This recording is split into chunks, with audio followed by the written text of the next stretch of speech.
Driver, start your engine! In the beginning, stock cars outran the police to deliver the hooch to our ancestors. So sweet.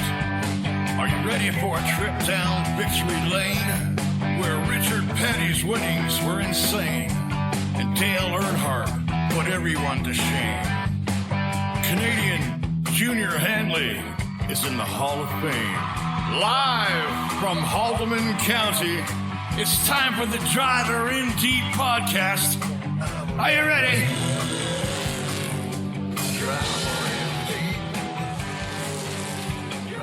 Hey, hell yeah, I'm ready. Hi everyone, thanks for joining us on Driver in Deep. And Alex, we're back after taking August off, and holy mackerel, did that ever go by quick? No kidding. And I know I can speak for both of us in saying that we are excited to be back in the groove for sure. Plus, it's cool to hear the Driver in Deep intro again after all this time. That, of course, was produced for us by Brent Mordue and the Vicious Circle. You know what? Brent is a super talented guy. He helped me quite a bit too when I was learning how to edit the podcast using this program Reaper, and I was very thankful for him.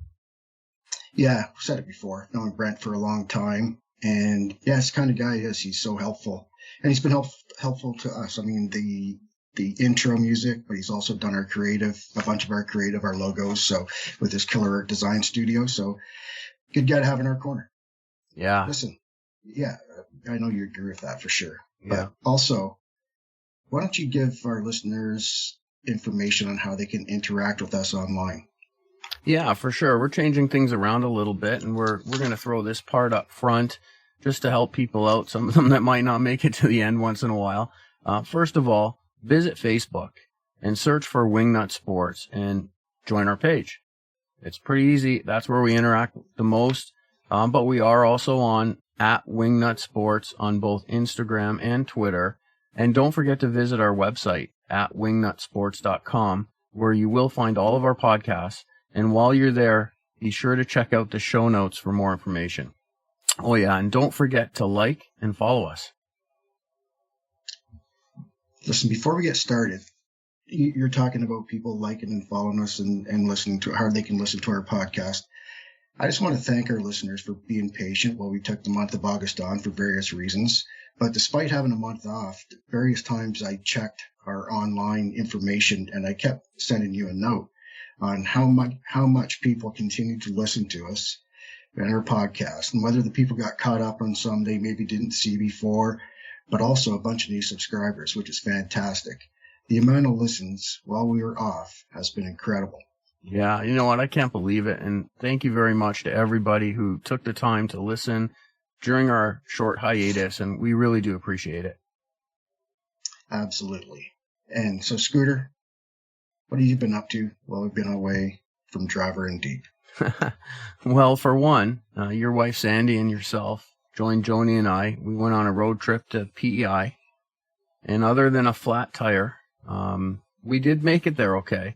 You know, it is a long drive though, Alex, and, you know, as you know, I'm not a big fan of driving at night through those, you know, unlit, winding New Brunswick highways with those humongous watch for moose crossing signs with flashing lights. It seems like every 10 kilometers.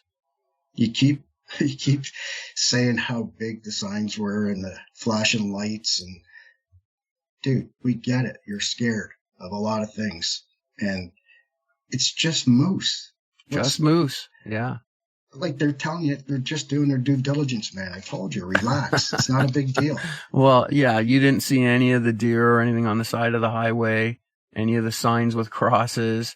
You know, was that all my imagination? I see deer on the side of the road 5 miles up the road from us here. Yeah. Happens all the time. Well, it's certainly not my favorite place to drive through the night anyway. No, for sure. It was definitely different to see all those signs. There's obviously a huge moose population there, but they've done a lot of new fencing along the highway of Trans-Canada to stop that, and there's some openings under the road for the wildlife to cross, a lot like I've seen out west before traveling. So it's definitely, you know, they know it's been an issue and done a lot to fix it. Yeah, well, they're definitely going in the right direction there. But, you know, once we were there, we were able to see quite a few things in PEI, and Joni was able to spend lots of time with her family. What do you think, Alex? Do you have any favorite things you want to share about the trip?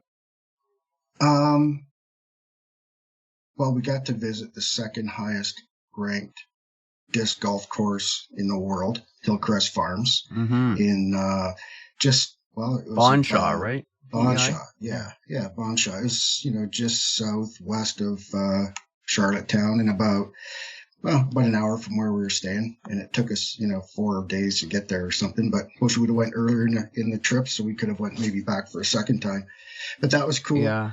I mean, just to be honest, I was reluctant to go. It was kind of a last minute decision for us, and but it was nice to get away, and it was nice to see, to be there with Joni. She's from PEI, so she knew a lot of spots that she could show us, rather than running around, not knowing really where to go.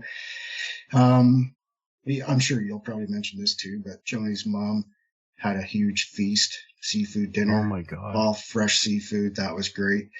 And, we had some R&R too. And it was nice, after a couple of days to kind of break away from the grind and I enjoy being by the water, and really no matter where you go there, you're by the water. So that was cool. Yeah, I'd say Hillcrest Farm for me was certainly one of the highlights, no question about it. What an absolutely gorgeous course. The biggest and probably best course that I've been to so far is right here at La Fortune Park in Caledonia. But in comparison, it's just 40 acres that was made just as a disc golf course. It was incredible. And, I was a little worried about how hard it'll be because, we know there's like 800-foot holes on that course. And you know what? I think we did a pretty decent job of getting through it. It was a pretty hot day. I know that the girls were complaining a little bit about the humidity. I personally didn't notice it too much because I was, jacked about being able to play there. So, but it definitely was pretty hot. We got through it. It was a lot of fun though. And I can't wait for a chance to go back again. Yeah, it was great. And it was hot. It was a hot week, but it was, kind of hot everywhere in Canada and southern U.S. So eastern U.S., kind of hot everywhere at that time of year. Yeah. So it was great. And another, thing about the PEI trip, on one day trip we were on, we come across Oyster Bed Speedway. Yeah. We stopped by there on the way back to where we were staying, and there's a couple legend cars there testing, but unfortunately, just as we got there, it started to rain. But what a cool little racetrack they've got there. It was fun to see. It would have been nice if it wasn't raining. We got a chance to chat with those guys. Yeah, absolutely. It was pretty funny though, seeing the stands, because obviously they've been there for a long time, and the one bench looked like it was a roller coaster. Only because I hear people talk about Yukasa and the stands, got to rebuild the stands, and you know what? It was just it felt to me when we got there like it was a great place to go. It was very close to Cavendish, where there's a ton of people that go down there in the summertime normally. And, hopefully they're able to, I don't know whether they're able to make a season or not with what's happening in PEI. But certainly it really being able to see these grassroots tracks and, what they're doing down there. Just a small little facility really, but yeah, it looked pretty cool for sure. Yeah, they've had a pretty full season, actually, just like a lot of the tracks in the Maritimes. And here in the U.S., it seems like we've all kind of fought through the restrictions, and really, we'll probably talk about this more as we go through here today. But I think everybody's really had a nice run and made a nice job of really a bunch of hard things to work through for sure. But you know what? Before we move on, it was. As I told you, it was Sandy and I's first vacation in probably over 4 years where both of us went together. So that was nice. Great to get away. To be honest, I'm not much of a vacationer. About midway through the trip, I was ready to go home. You probably noticed that when I was miserable, but then, that kind of passes and you're glad to be there again, and we finished strong. So yeah, all in all, you know what, it was awesome. And, thanks to Joni's parents for taking care of us out there, and her family for giving us a cool place to stay. And yeah, it was really good. Wasn't the location of that house amazing? Right down there by the Annandale Wharf. I know you and I went for a walk one night, I think when the storm was coming in. Did we walk? Well, we had a couple pops, so I'm not stumbled. Yeah, it was more like stumbling. And then when we got off the main pier onto those secondary docks that weren't anchored down, I thought, this probably isn't the best idea. So we hustled. It's kind of like the moose lights in the mornings. All of a sudden, your scooter senses went off, and you got a little spooked. Well, because I know you don't know how to swim, and I pictured myself trying to save your ass if you fell in, and it wasn't going to be very good. So I thought, let's get the hell off this dock. You weren't going to save my ass. You were afraid what you're going to tell Sandy when you got back to the house, that I was done. Well, floating out in the Atlantic. No wonder she just upgraded your life insurance policy. Yeah, no kidding. Yeah. So anyway, we don't have a guest today, but we do have some things to talk about. We're also recording on a new system, so hopefully this all works out well. And I guess if it's posted, then it did work out well.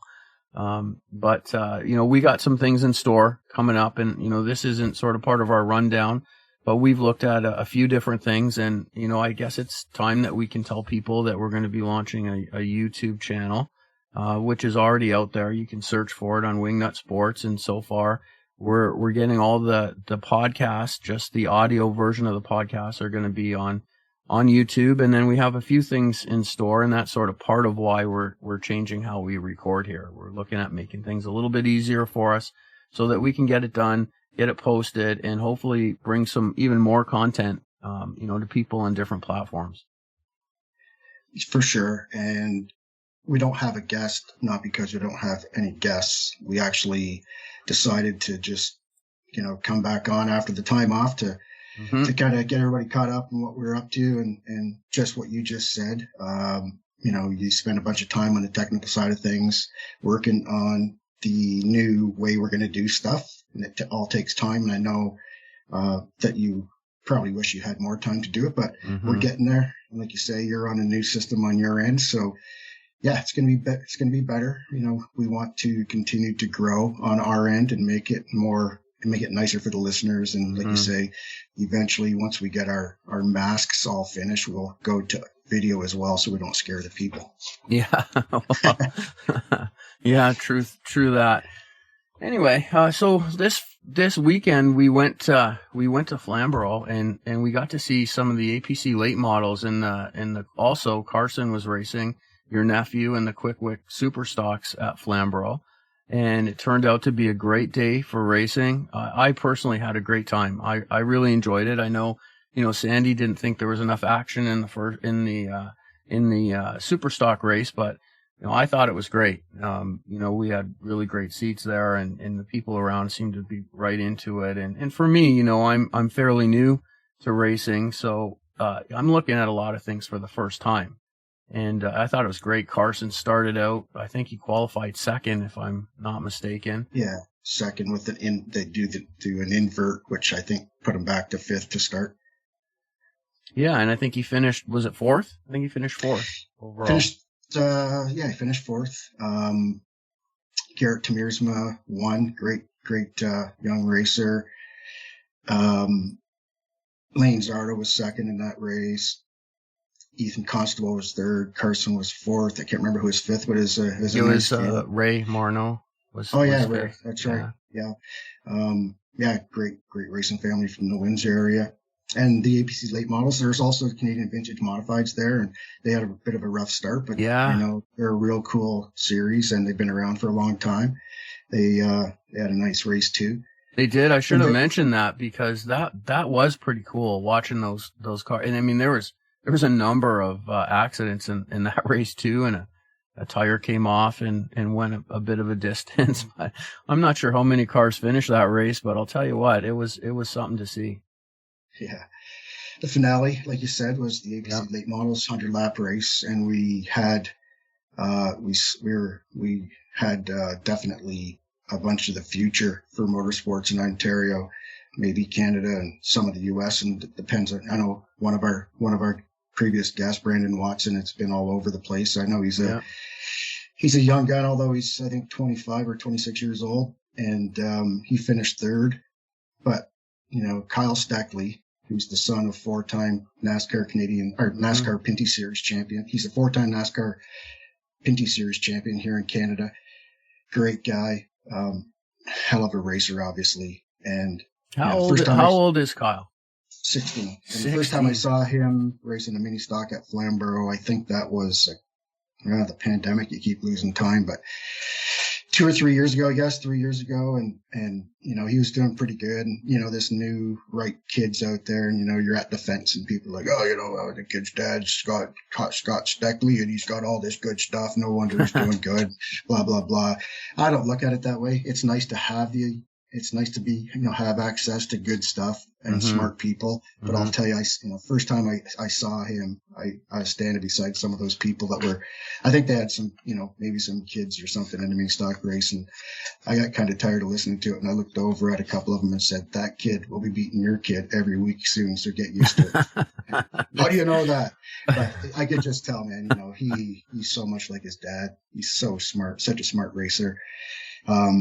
Moved up to pro late models this year with his McCall car, I believe, and been racing at Flamboro just weekly. I think he's got 2 or 3 feature wins this summer and, decent average weekly car counts.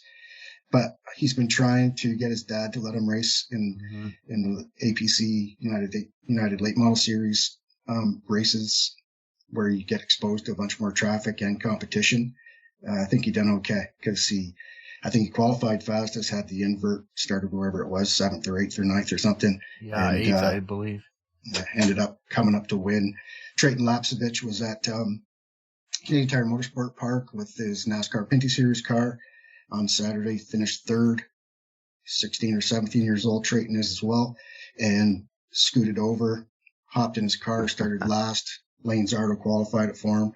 Come from the back and finished 2nd behind Kyle and just one ahead of Brandon. So, yeah, you picked a good one to go watch. And it was fun just standing by and watching the race for sure. Yeah, there's a couple things. So first of all, I was sort of standing in the pits when they came off after the race, and Kyle Steckley, had this huge grin on his face when he came off, and I didn't know that he was that young. And I'm looking, I couldn't believe how young. And then right behind him was Trayton Lapsevich there, and Brandon's pretty young as well. I know we had him on the show, and wow, that's certainly great news for the future of the sport when you got kids like that are that good, that young. I don't know if it's because they're into iRacing or what, if that has a big impact or not, but whatever the reason or their pedigree or their families, they're damn good. They just the iRacing helps for sure, 100% simulators. But it doesn't, it's not everything, but it definitely helps. And Kyle's case and Trayton's case, both great racing families. Those kids grew up around it.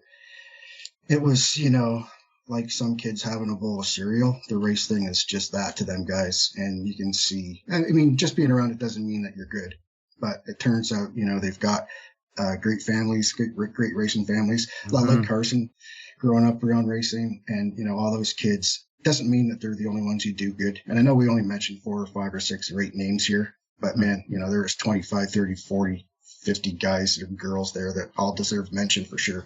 But definitely in Trayton and Kyle's case,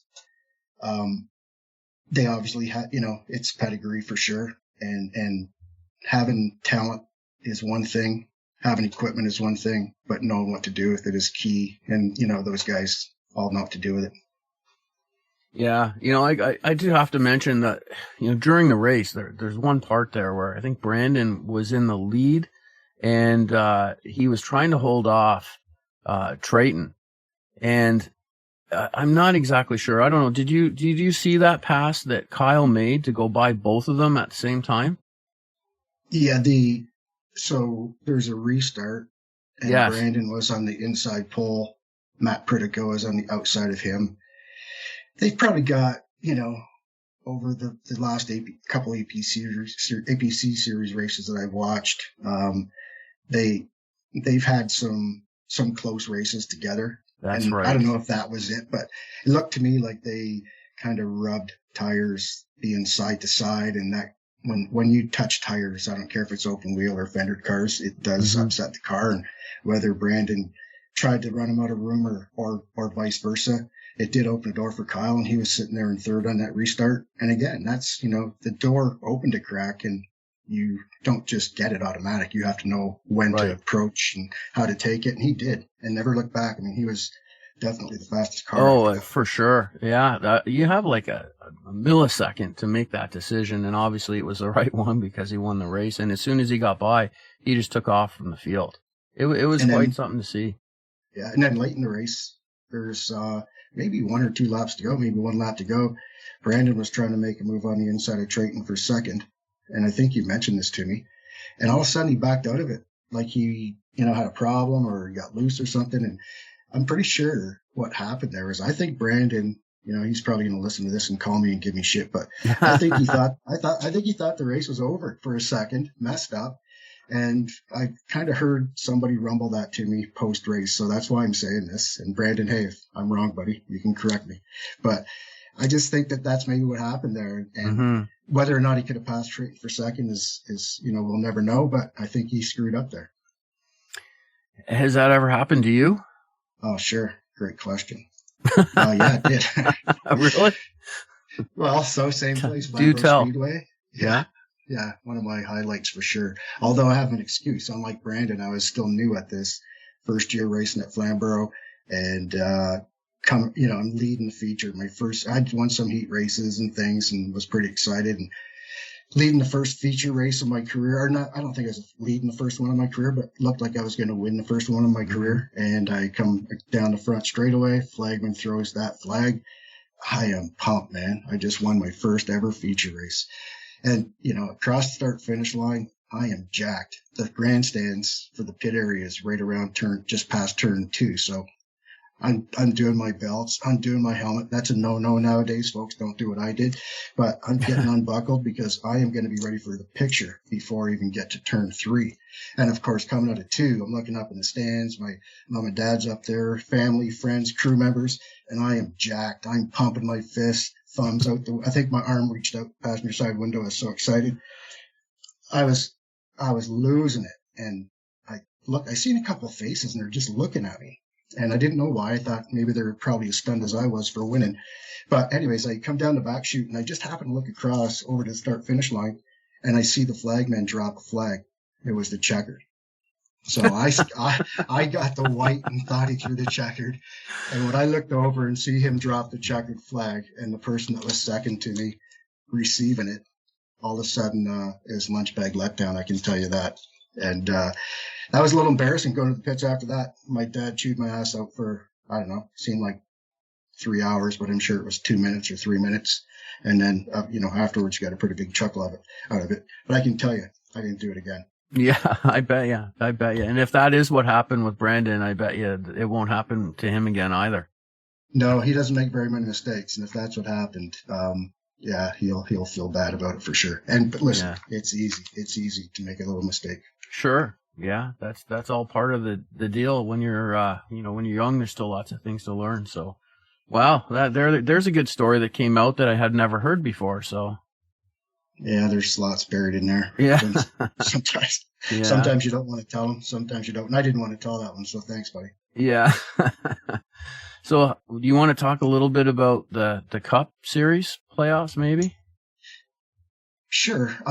Because I need some help here. Honestly, I'm still trying to figure out who qualifies and how and what's next. I think it's the round of 16, but I don't know who gets it. It is. Yeah, it is, and it's. I think a lot of people find it confusing, but I think. See, and you'd think I would know this. I can't remember now if it's a 3 or 4 race segment, and the top or the bottom 4. If you get a win during that segment, you're automatically moved to the next segment. If you don't, it's a top 3 or 4 overall in points. I'm sorry, the bottom 4 drop out. So that you're down to 12, and that keeps going until the final race, which is a single run. And that's where the final four, only one of those four can win the championship by that time. So, I mean, it's a bit confusing. It's, it's interesting. But has that been in place for a long time, this format? Yeah, it has. And they've moved it around a little bit here and there. I think the last few years it's been the same. They kind of wanted to capture playoffs like hockey, football, baseball, whatever, where there's build up and you have eliminations, and the true traditionalists really probably hate it. I don't hate it. I guess what bugs me the most is it confuses the casual fan, and like that's me. Unfortunate. Yeah, sure. Because you don't want that to happen. But yeah, you know what? Danny Hamlin won at Darlington. Kyle Larson, man, he give it all he had in the last lap. Try to win. That guy's incredible. He's on a hell of a run for sure. So that was pretty exciting. That was good racing for sure. Yeah, no, I mean, I only caught a little bit of it there, but I saw my boy Chase finish 10th, I believe. So does that mean he qualifies for the next round? No, well, everybody's still in. I think, like I say, it's for these next 3 or 4 races total. So it's nobody's out until they finish this first segment. Okay. And then the bottom 4 of the 16 are out. Gotcha. So yeah, I mean, if he finished 10th in these 4 races, he would be moving forward, right? So, but thing is, winning, and that's the other thing, they have an emphasis on winning. If you win, you move on to the next round, no matter what happens in your next 3 races. So there's, like I say, it can be exciting, and it definitely on the last race of the year with 4 cars going for the championship, it can be pretty crazy. Yeah. Well, you know what? I guess. So how many more races are left then? After I think 10. So is it? Really? No, hang on a second. No, 12. I don't know. So when does the season go until? Like when is a champion crowned? The NASCAR October. Cup. Really? Late October. Okay. Yeah. So just sort of right around the same time baseball season ends. Correct. Especially you being a Blue Jay fan. Well, I think there's a lot of Blue Jays fans right now. The way they're playing is pretty impressive. Yeah, it's too bad. They're on a good run. I just find it, changing subjects here, 160 degrees. But, yeah, I know. I just think it's there's a team that had, four guys in the All-Star game. Mm-hmm. They have a pitcher that's, in the conversation for the Cy Young. Mm-hmm. They've got a guy or 2 in the conversation for MVP. They've got all this stuff going on, and they ultimately could have nothing to show for it. And that, to me, it seems so empty. Little, they certainly struggled in the bullpen at, quite a number of times throughout the year. And that definitely takes a lot of wind out of their sails. But, there's some things to look forward to if they can hold on to most of the team for next year. Nate Pearson looked great. He struck out the side in his, in his comeback the other day. And, we'll see, hopefully they can finish the season strong, but there's 4 teams within 3.5 games now of the wild card spot. So, we'll see what happens, but it's certainly exciting to watch, relevant baseball from the Jays at this time of year. Yeah, that's true. And just like, while we were off, I was able to get around to a few racetracks, and I think I was at Sunset once, Peterborough, Delaware. I wanted to get to Canadian Tire Motorsport Park last Sunday to see their second of a doubleheader, but I never did. But that's what I said earlier in the podcast, where so many, I think our industry as a whole has done a nice job salvaging, or making the most of what they could under the circumstances this summer. There's a lot of race fans have been going to watch races. The racing's been really nice. The fan participation, as I said, has been good. The car counts have been good. I'm really proud of everybody, because I think that they've really done a nice job to recapture the excitement after a crazy, year and a half. And even though it's still not ideal, a lot of great racing. Same as down in the States, they, of course, they're on a bit of a different path, but there's some areas that still fight restrictions just like us, and they've all done good. And just to see fans out, even at, like you say, baseball games, football starting back up. I just hope that, things stay relatively, moderate as far as numbers and everything goes. And we can transition into the fall and winter, and hockey gets rocking again in every city in North America except for Buffalo. And although had to get that one in there, didn't you? Yeah. The Buffalo Sabres. You bug me about the Maple Leafs and their AAA team. Well, Buffalo's a single A team, buddy. I guess we'll have to wait and see. Yeah, we'll see. You know, it's their 10th year in a row they're rebuilding, so every year's a new direction. Yeah. Although, hey, I know you'll be talking proud soon with the Buffalo Bills coming up. Big expectations. We'll see. They certainly are putting the expectations up there, aren't they? Yeah. You know, they undefeated in the preseason. We'll see. We'll get a good, you know, I guess picture of them after the first game against Pittsburgh. You know, because they're no slouch, and Roethlisberger looked good in the first preseason game. So, you know, we'll wait and see. Yeah, no, it'll be exciting. Listen, to get NFL back, and hockey will be coming back soon. And unfortunately, racing around here and a lot of places starts to wind down, and there's a bunch of the season's been odd, and there's every track's trying to make the most of it as far as their championship. However those championships look, whether there's, you know, it's abbreviated or adjusted, however it is financially and everything else. But everybody's done a nice job to kind of pull it all together. And friends of ours out at Riverside International Speedway in Nova Scotia have a big late model race, the IWK 250. And 2 years ago now, they had planned on having it this year, sold tickets in advance, camping. And as restrictions changed here with those, with COVID passports or vaccination passports and different things, just like us coming through Quebec last week. Yeah. You know, the day after, it's going to be, you couldn't eat at a restaurant without one. Just made it tough, so they had to cancel again, unfortunately. But I know how those folks feel. It's 2 years in a row for us here at Jukasa for the Nationals too. And some of those big events are still missing. Big event truck race and stuff at the Mosport at Canadian Tire Motorsport Park as well.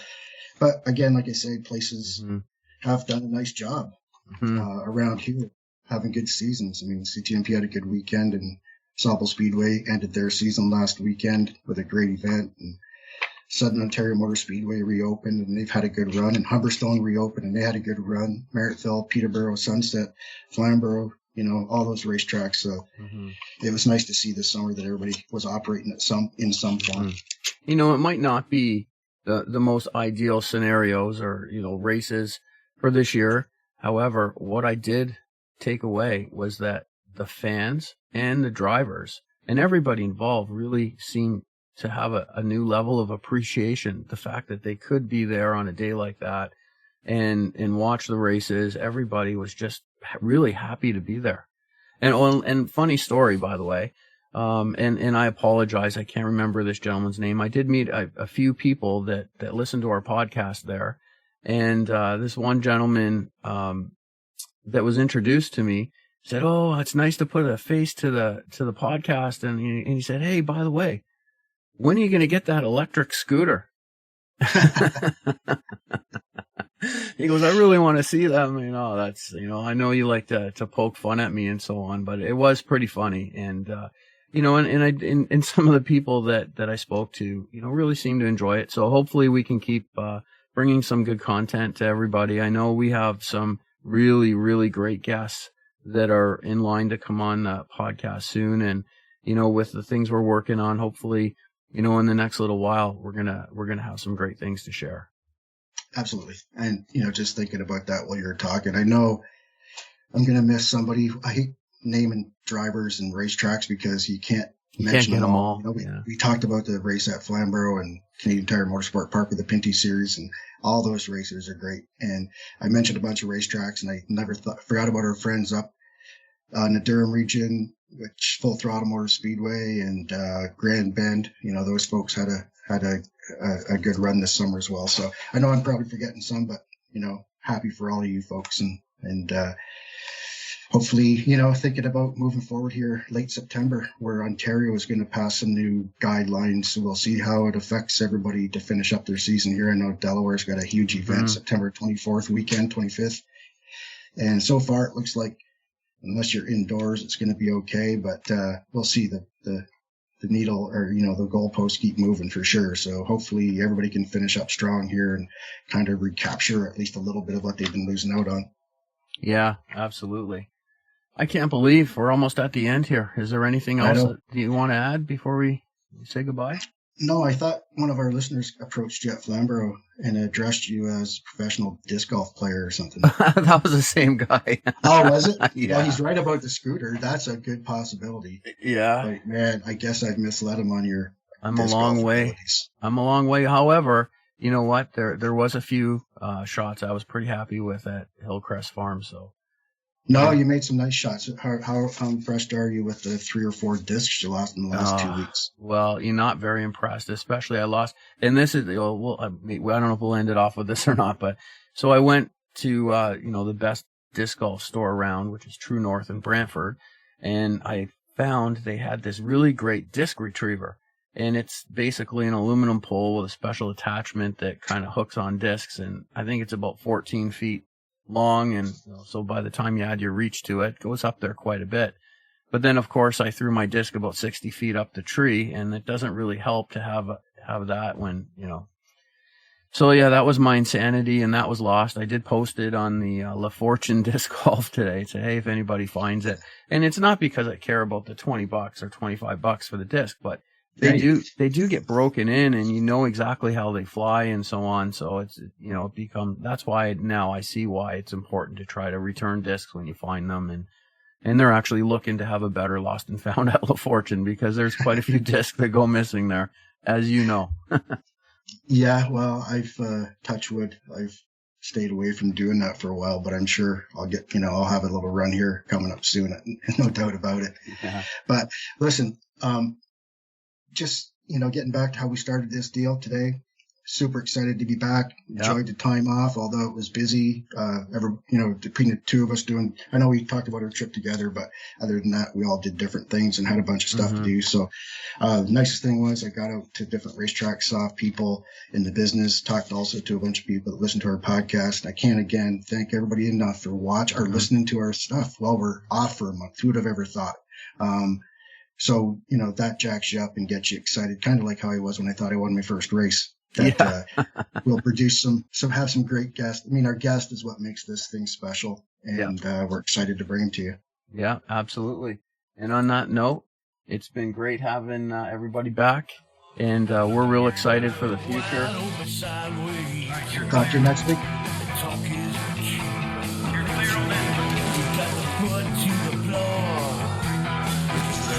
Driver in deep.